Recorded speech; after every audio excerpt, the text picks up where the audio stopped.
My name is Andre Early, host of Right Now Leaders, and we are on location at the National Society of Black Engineers Region 1 Conference, where I will be sitting down with over 20 extraordinary Right Now leaders in the field of engineering. That's what I want to do. So be prepared to be motivated. And we're talking about what AI means for us. By soon-to-be early career hires that are not only making an impact, but are blazing the trail for tomorrow.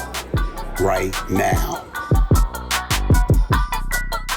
You're going to have to give me the full name. Because I have to hear it. Okay, my full name is Onyekachi. Onyekachi? Yeah, Onyekachi. So you mean it? No, because some people struggle with it. So I just Onyekachi. Okay, now. It has a really good meaning. That's what I'm waiting on. It means no one is stronger than God.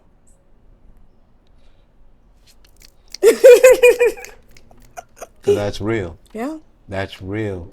Wow. Thank you. Look, thank your parents for a beautiful name.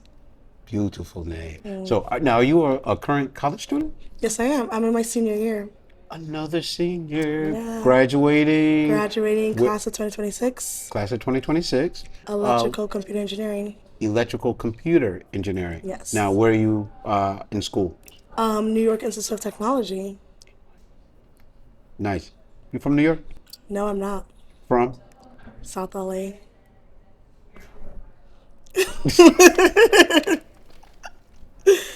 Yeah. Okay.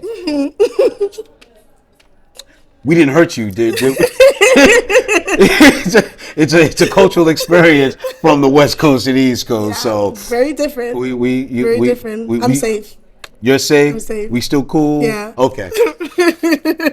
Thank you for experiencing East Coast living, especially in New York. And hey, wait a minute, the winters haven't been that bad. It hasn't been. Okay, yeah, good. It hasn't been. I had to learn how to layer. I think that's one of the things I had to learn. Absolutely. But after you kind of get it, it becomes easier. Awesome. Yeah. Awesome. So talk to me about, your experience and why STEM. That's a good question. STEM. I guess starting off, growing up, I wanted to be a lawyer because I always liked to talk. And so I remember I would always talk. I did speech and debate, things like that. And coming into college, I didn't know what I wanted to major in because all I knew was what people were telling me I should do based off of my skills. Mm-hmm. And growing up in like an African household, you're challenged to do the best in everything, right? And so True. I was good at speech and debate. I was good in biology. I was good in arts. So I kind of I didn't know exactly what I wanted to do. So when I came into college my freshman year, I started off with biology because my mom wanted me to go to school and become a doctor, like every immigrant parent. Yeah. Mm-hmm. And then stereotypical. Yeah. Gotcha. And okay. Then I was I took my first bio classes, and I was like, I'm not vibing with this. This is not my ministry. This is not me. This is not me. But then I realized that one thing that I always did when I was younger, I was a very inquisitive person. I was very curious about how things were made and how to create things, right? And so my friend introduced me to ECE, and I did my first semester in ECE, right? And it was challenging. It was really hard. My first electrical and electronic classes, I was struggling. Okay. And then I was yeah, this is for me. Because it challenged me. Because everything else I did, I found it very easy to kind of apply myself in those areas. So when I found something that was challenging for me, I was why is this challenging? And it wasn't challenging on the aspect of me getting frustrated. It was more so annoyance because I wanted to know how to do it. And then I went into ECE. So you literally just dropped something on me. I just envisioned something. You are the type of person that will see a watch and take it apart just to see how it was made and how it was designed and how it could work. Yeah. How do you apply all of that to, now you're in your senior year, you're about to graduate. How are you applying the way that you process information going into your potential first real profession, job Yeah. on your career path? Yeah. So right now, and actually, I'm going through what I like to call like a slight pivot in my career path. When first going, I wanted to do like embedded systems engineering and be like an engineer. But from past internships, I've decided to pivot into being a technical product manager, right? And the main reason for this pivot was as an engineer, we're taught about the logic, right? Engineering is all about logic. Okay. And the thing about logic is logic has a system. It's like math. There's different ways to solve it, but there's a system, there's a method. No matter what system you apply, you're always going to figure out how to do the proper code, how to get this device to work. You're always going to have that, right? But one thing I realize is the economy we live in, the products that are being developed, product is human, right? So Right. when you're developing a product, you're not developing that product because because this system that you're developing a product for a human being.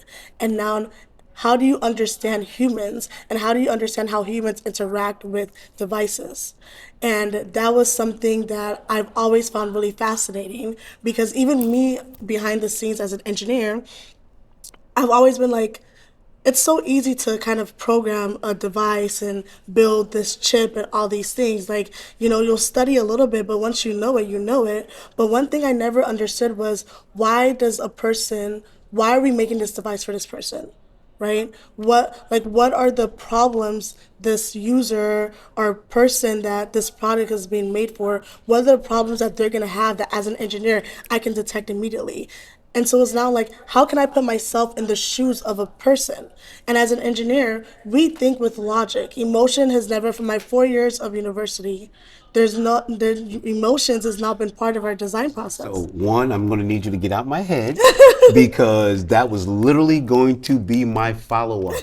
As it relates to logic and what you're describing, making a device for a human, how does logic account for the mental and the emotional? That's a good question. I don't think logic can account for the emotional. Okay. I think logic can account for the mental on the aspect of there's a system, right? And mentally, when you know that there's a system and there's an order of how something is done, you can mentally apply yourself and you know that as long as I follow this order, I can get that done, right? Okay. But logic and emotion cannot intertwine. And the main thing is one is always going to be greater than the other, right? And engineering, we're designed with logic. We're designed to not use our emotions to design products because if we're using our emotions to design products, then that product is not what the consumer wants, right? That Gotcha. product is not doing what it needs to do for whatever company or business is wanting to buy that product, right? So we're designed, you tell us what you need, we're gonna do it. Like kind of robots. Right. And so then that's when the emotion comes in is how can I apply the emotional aspect of engineering, right? Because once you become a robot, you kind of become in a way soulless. Soulless and detached. Exactly. Exactly. Because now you can make certain products. I did an internship at Boeing, Okay. and I worked in Boeing's governmental industry, developing bombs. Now, as an engineer, I tell a lot of my engineering friends this. And their first is like, oh my God, that's so cool. The engineering and the mechanics that goes into bomb developments, it is cool on an engineering aspect. But who are these bombs targeting? We don't think like that. And so once I started to realize that engineering shouldn't just be a logical approach, there has to be somebody, there has to be a middleman who has the emotional aspect of it, emotional engineering. It's a thing. It's a thing that a lot of people don't practice. And so I was like, this is something I want to dive into and I want to explore this. With your internship experiences, were you able to find your voice? No, I wasn't. And the main thing being is Is that the reason for the pivot? No, it's not the reason for the pivot because as a black woman, you know, we've always been challenged that it's always going to be harder to find your voice or to even have a voice, right? So that's something I've always grown up my whole childhood with. And, I've kind of learned to either become like detached from it or find a way to like, embrace it and use it as an empowering. But the main reason I say no to that is because a lot of these engineering fields are dominated by Others. others. Thank you. Others. And aged others. And they're very closed minded, which you would be like, as an engineer, isn't it your job to kind of think with an open mind and think like this? But that's why I said, once there are systems, that's what happens when you use logic. You have systems of how things already have been done. You don't want to go and rechange the system and try to think on how can we do things differently if something's already working. Right. But just because something is already working doesn't mean that there's not negative effects of what that thing can affect. You get what I mean? Yeah. I get it. Yeah. I get it. So you're about to close out this academic chapter on the undergraduate level. What's next? I want to get my PhD in. I want to get my PhD in. Sounds like a challenge. It's a challenge, and I love a challenge. But I want to get my PhD in human-computer interaction. I want to understand the effects of, and specifically within the role of embedded systems. My thesis, and something that I've been really passionate about ever since I was a child, I'm Nigerian, right?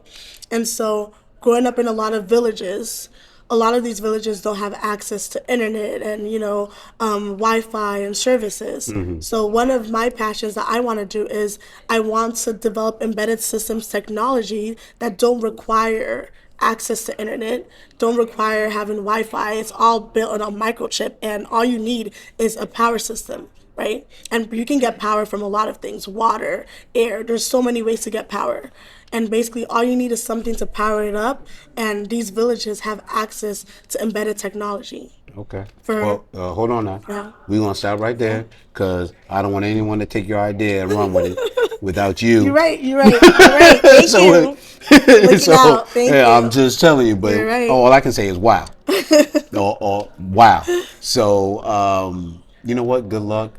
Did you attend a career fair, or is anything of interest to you, or you just? Yeah, I'm gonna attend the career fair later on. I'm on the regional board, so yes, so I'm kind of letting my community go first, and then I'll go after. Okay. So yeah, but I'll be attending the career fair later. Absolutely. I'll be looking for the congratulations LinkedIn post talking about I accepted a new role as such and such. I look forward to it. Amen. Thank you. Gotcha. Thank you. Thank you. Thank you. Blazing the trail for tomorrow, right now.